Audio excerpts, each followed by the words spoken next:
What's up, guys? What's up? We are back. We are back. Sorry I'm late as usual. Sorry I'm late, but better late than never, right? Better late than never. Oh man, I know. I've been seeing what's been going on, and oh my gosh, I got just so much stuff to say, all the way with Clash of Italy to the last Raw. But I got to start back where I left off because the last episode I did was Saturday Night Main Events. So now we're gonna do the Raw after Saturday Night Main Event, May 25th, 2026, Roman Reigns and Jacob Fatu engage in a war of words en route to clash in Italy. Now, this was something though. I mean, this was a little something promo and whatnot, and this basically was just solidifying that if Roman wins, he's gonna have to bow down to his tribal chief and acknowledge his tribal chief. But let's get into it though. Brock Lesnar sent a message to Obafemi en route to their rematch at WWE Clash in Italy. I am going to rule over Obafemi.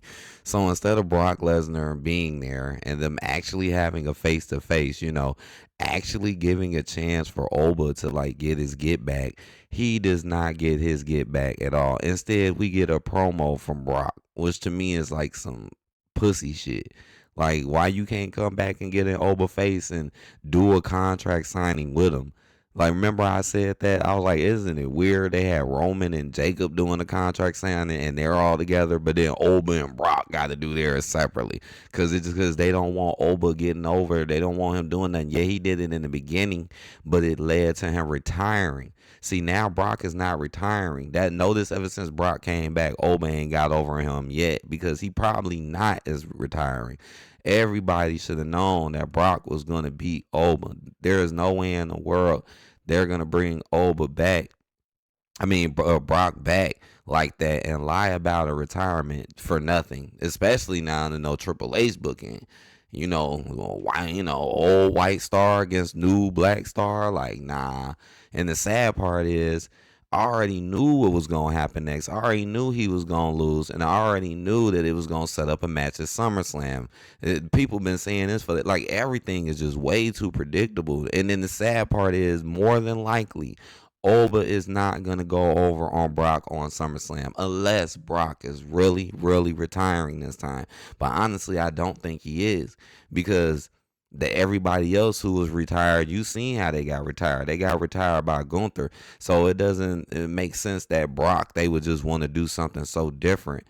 You know what I'm saying? Like, so that was just weird though. Like that, this just upsets me because Oba did not get no get back. Like, and then you get to the match and you lose. I said this last week. This is disgusting for Oba. Like, you already made Oba look horrible because you're fighting a dude that's been in the company for over 20 years, and then he retires, and then you have him fight nothing jobbers. And then let's not forget, before Oba even challenged Brock, what was Oba doing? Fighting nothing jobbers. So you see this whole time, Mr. H, Triple H knows, like, nah, I ain't gonna do that much with Oba. Nah, I ain't gonna do that much with Royce Keys. Nah, I ain't gonna do that much with them. This is just what he do. Oh, I'll give Trick Willie the belt. All right, I'll give him the title. Not really have him do too much with it, but I'll give him the title, just to make it seem like I do like minorities. Penta defeats Javon Evans in an Intercontinental title match, and he beats him clean too.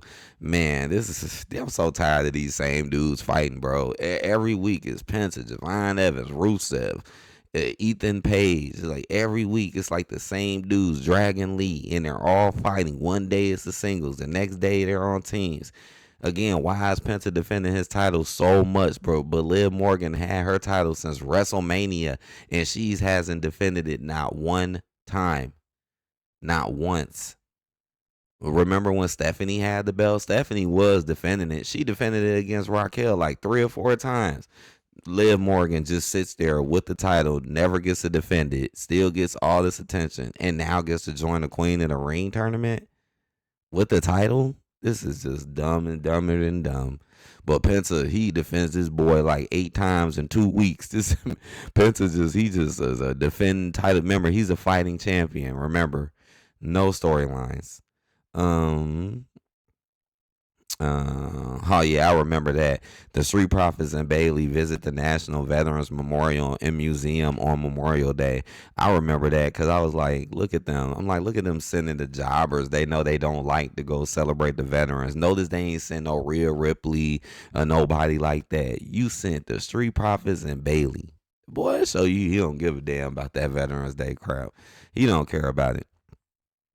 Austin Theory unleashed a brutal chair assault on Joe Hendry as Hendry saying fire Logan Paul. I don't even think Joe Hendry was in yesterday's Raw, so I'm very happy about that because I'm so tired of this dude.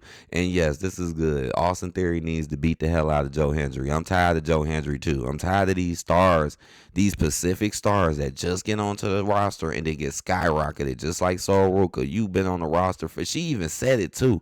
I've been here for less than a month and I have the title. Nah, man, that's not something that Triple H does for my minorities, yo. I mean, this girl literally came in, fought the champion, lost, fought the former champion, lost. You already fought Becky, lost, fought her again, and then won. Like you just getting shit for nothing. I don't know about this Sol Ruka girl. Like I know she's talented and all, but man, she been botching a lot.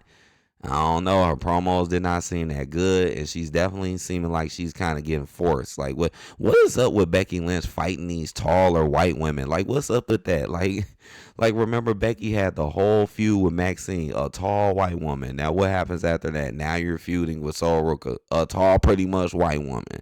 Like, and I wouldn't be surprised if they feud again. But from what they're making it look like, they're making it look like it's going to be Lyra. Speaking of Lyra, Bailey and Lyra Valkyria defeat Raquel Rodriguez and Roxanne. This was so predictable. I didn't expect Roxanne and them to win at all because I figured that they were going to make them the next ones up for the tag team titles. Roxanne and Raquel already lost. You know, Mr. H books them to lose all the damn time. So this was pretty obvious. Like, yeah, it's Bailey and them gonna win.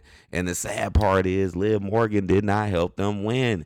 Like I said, it's just so crazy how they all help Liv Morgan win, but then when Liv Morgan needs to help them win, she just can't do it. She just can't help them win. But they can help her become the women's champion and hold on the belt since WrestleMania. Shit, Roman defended his belt twice. Rhea defended it once. I think Cody defended it once. Roman defended it twice.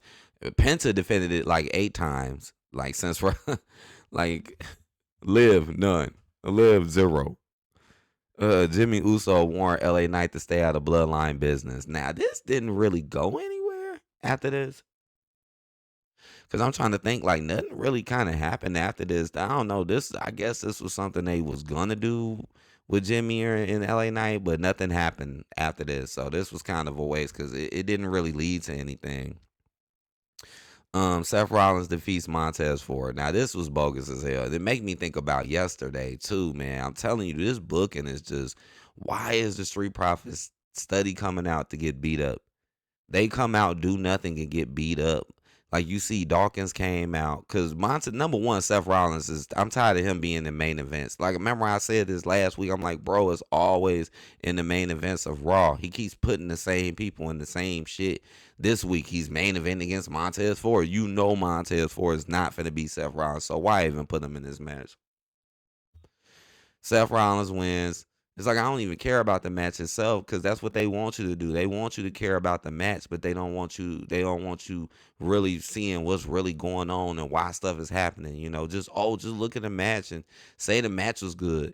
But let's overlook that this dude been in main events 3 weeks in a row doing pretty much nothing, and then you're booking him against a tag person who just fought for the tag titles. Now you're putting him in the singles against him for a dumbass reason, and then he beats him. I mean, how embarrassing is that for the Street Profits? You lose because of Seth, which makes no sense, and then you fight him and you lose again. So the Street Profits just like look like some bums, and then Theory attacks Dawkins, and he gets beat up real bad. So I think they finna write him off for a minute. So now Dawkins is about to be gone.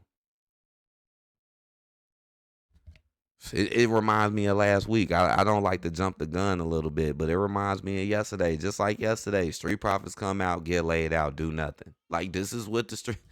This is what he does with the Street Profits. He just sends y'all out to get beat up, and then he'll put you in a match for the title in a PLE just so you could lose. What the hell?